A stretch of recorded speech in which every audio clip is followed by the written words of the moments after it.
ধর্ষিত বোন লামিসার এই ভিডিওটা অলরেডি পুরো পৃথিবীতে ভাইরাল হয়ে গেছে। লামিসার বাবা কি বলছে যে আমার মেয়েকে আমি আর কখনো ফিরেও পাবো না, এই ধর্ষণের বিচারও সুষ্ঠু বিচারও এই বাংলার জমিনে হবে না। বাংলার জমিনে আজ পর্যন্ত অনেক সরকার আসছে, অনেক সরকার গেছে, কিন্তু কয়জন ধর্ষক যার সুষ্ঠু বিচার হয়েছে, কয়জন ধর্ষকের ফাঁসি হয়েছে এই বাংলার জমিনে? ধর্ষণের বিচারের রায় হইতে 2 থেকে 3 বছর লাগে, আর যদি একটু পয়সা আলা হয় শুনানির উপর শুনানি, তারিখের উপর তারিখ ফেলায়। একটা ধর্ষণকারী প্রমাণ হয়ে গেছে, সে স্বীকার করে ফেলছে, তাকে কেন জনসম্মুখে তাকে ফাঁসি দেওয়া হয় না? শুধু এক লামিসা না, প্রতি বছর হাজার হাজার লামিসা ধর্ষিত হচ্ছে বাংলার জমিনে। এর সুষ্ঠু বিচার হচ্ছে, কেস নিচ্ছে, মিডিয়াতে 2-4 মাস থাকতেছে ওই ভিডিওটা, 2-4 মাস মানুষ মনে রাখতেছে, তারপর এরকম লামিসাকে সবাই ভুলে যাচ্ছে। আসামি 2-3 বছর পর কেস চলতেছে, তারপরে আলগোসে খালাস হয়ে যাচ্ছে আসামি। বিচার, সুষ্ঠু বিচার বাংলার জমিনে হচ্ছে না। বাংলাদেশে আইন ঠিকই আছে, বাংলাদেশে আইন নাই তা না, বাংলাদেশে আইন আছে, প্রয়োগও আছে, কিন্তু আইনের সিস্টেমটা দেখেন। ধর্ষণ হয়েছে এখন, এই লামিসা ধর্ষণ হয়েছে এখন, তার রায় হবে 2 বছর পরে। ওই রায় দিয়ে কি হবে? ওই রায় দিয়ে কি হবে 2 বছর পরে? হ্যাঁ, জনসম্মুখে ধর্ষণের বিচার করেন না, ধর্ষককে জনসম্মুখে ফাঁসি দেন।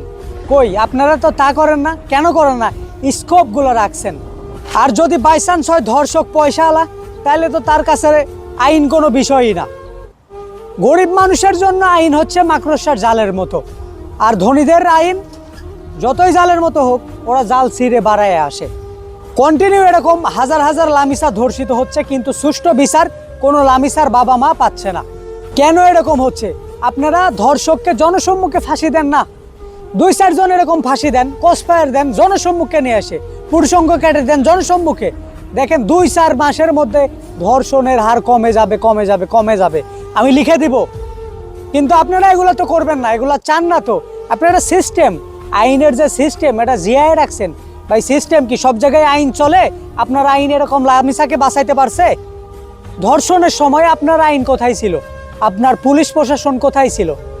বলতে পারবেন? জবাব দিতে পারবেন? ওই লামিসাকে ব্যাক করাতে পারবেন? আপনারা পারবেন না। আপনারা এই আইনও প্রয়োগ করতে পারবেন না। ধর্ষণকারীকে 24 ঘন্টার মধ্যে ফাঁসি দিতে হবে। একটা ধর্ষক ধর্ষণ করছে, তাই রায়, তার শুনানি, তার বিচার কার্য শেষ হইতে 2 বছর 3 বছর কেন লাগবে? কেন লাগবে? ধর্ষণকারীর বিচার হইতে হবে বাংলার জমিনে 24 ঘন্টার মধ্যে। বিচার খালাস, তাকে জনসম্মুখে শাস্তি দিতে হবে। এরকম করেন না? দেখেন কোনো ধর্ষক আর খুঁজে পান নাকি? কার এত বড় কলিজা? কিন্তু এগুলো আপনারা করবেন না। আজ লামিসার মতো হাজার হাজার শিশু ধর্ষিত হচ্ছে, বাংলাদেশের মানুষ এখনো চুপ। কেন চুপ জানেন? আমার বোন তো না, এটা এই অমকের মেয়ে, আমার তো না। ভাই, আপনাদের জায়গা থেকে যে চুপ আছেন, এখনো যে আন্দোলন করতেছেন না, সংগ্রাম করতেছেন না, প্রতিবাদ জানাচ্ছেন না, কবে করবেন এগুলা? আপনার মেয়েটা ধর্ষণ হওয়ার পরে, আপনার বোনটা ধর্ষণ হওয়ার পরে এর প্রতিবাদ জানাবেন, তখন কি করবেন? তখন পাশের বাড়ির লোকটাও ওই সেম কথাটাই বলবে, এটা তো আমার মেয়ে না, এটা তো আমার বোন না। তাই বাংলার মানুষকে আমি অনুরোধ করে বলবো, আপনারা প্রতিরোধ গড়ে তুলুন, আপনারা প্রতিবাদ গড়ে তুলুন। এরকম ধর্ষণকারীকে পুলিশে না, জনসম্মুখে আপনারা শাস্তি দিয়ে দেন। আপনারা জনগণ করেন নাকি? জনগণ করেন নাকি? আইন কি করবে?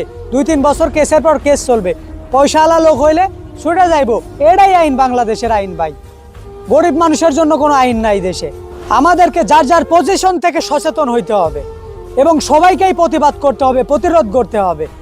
ধর্ষণকারী একজন, আর আপনারা সাধারণ জনগণ, স্টুডেন্ট, যুব সমাজ কতজন? হিসাব আছে? একটু চিন্তা করেন। আজকে অন্যের মেয়ে, অন্যের বোন ধর্ষণ হচ্ছে, আপনারা চুপ আছেন। যেদিন আপনার মেয়ে ধর্ষণ হবে, আপনার বোন ধর্ষণ হবে, সেই দিন আপনি কি করবেন? কোথায় যাবেন? সেই দিন কি করবেন? একটু ভাবেন, নিজের মনটারে, নিজের বিবেকটারে প্রশ্ন করেন। তাই সময় থাকতে আপনারা প্রতিরোধ গড়ে তুলুন।